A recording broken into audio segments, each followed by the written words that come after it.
teach you how to box in 10 minutes. Hook me hard. How we're trained. He's gonna. Well, I've got one. You've got two weapons. You're right-handed. You got a sniper rifle, and you got a machine gun. Machine gun you can miss sometimes. Sniper rifle you got hit. The difference between a machine gun and a sniper rifle is the reload time. Right? Machine gun you can miss because you can just quickly reload it. Sniper rifle you got bolt action, all this bollocks. Exactly the same thing. Every single weapon has a reload time. So when you're fighting as a professional, the reason I don't just go in there and start swinging is because if I miss, there's a huge reload time, and I'm gonna get hurt, right? So your quickest weapon, that has the lowest reload time, is jab. It's gonna be your left hand. So boxing stance is left foot forward, right foot back. The heels of your feet shouldn't touch the ground. Your front heel can sometimes, but in general, perfect technique, your heels don't touch the ground. It's all on the balls of your feet. So it's like calf activation. When I was training, he'd put ink on our heels. And if you saw ink on the mat, we all got fucked. So heel can't touch the mat for hours. Because when your heels are off the mat, you're the most springy, you're the most bouncy. You can move quick, right? Your right hand is gonna go up and it's gonna guard your chin. Your left hand is gonna be out a little bit more forward. And the very basic premise of boxing is find him with your jab. As soon as you find him, you throw a power shot. That's boxing. Very simple version. Look. Now there's 1,000 different little technical changes we can make to make that better, but that's the basis of boxing. And the idea is, if you can't hit him with your fastest weapon, you're probably not going to hit him with your slower weapon, right? So it's jabs, catch him, and when you catch him with the jab, all right hand. So that's what we're going to work on first. Feel it land, throw the power shot. You got a gum shield in already? I'm ready. Try and catch me with the jab. Jab me. Good. As soon as that touches, as it goes back, the right hand comes out. Boom. Twist at the end.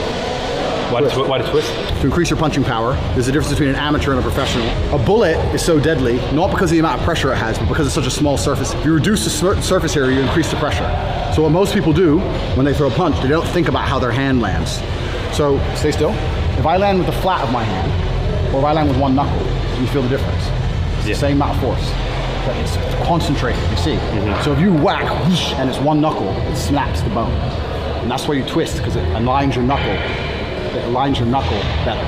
If you keep it straight, it's going to be the flat of your hand. That's a massive difference. It's massive. People don't know. People don't realize it until you think it. But that's how people get cut. That's how they fracture orbitals, because they catch one good bang with the knuckle and it just snaps. The bone breaks. It's too much force concentrated in a small area.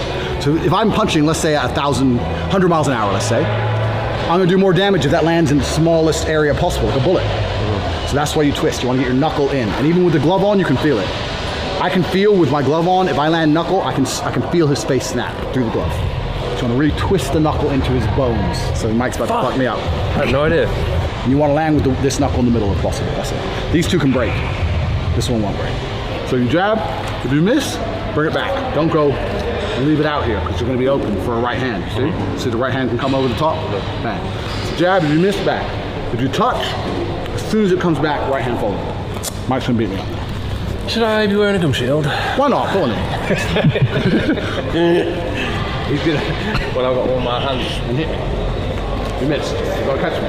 You got to catch me. It's like in chicken with Rocky. You ever seen Rocky where you have to taste the chicken? It's the same game. Boom, there was the right hand. So you missed. You didn't throw it. You landed. Yeah. It was the right hand. So you touch, you always follow. You got to train your brain. If this touches something, that follows.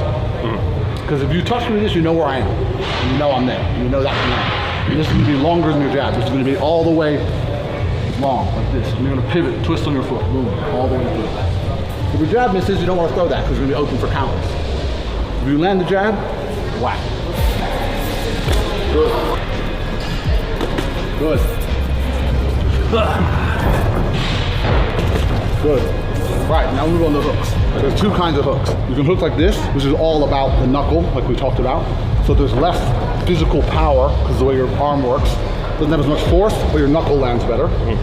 Or you can hook like this, which is more physical force, but it's harder to get the knuckle in. So that's more personal preference. You're probably gonna like to hook like this, it's more natural.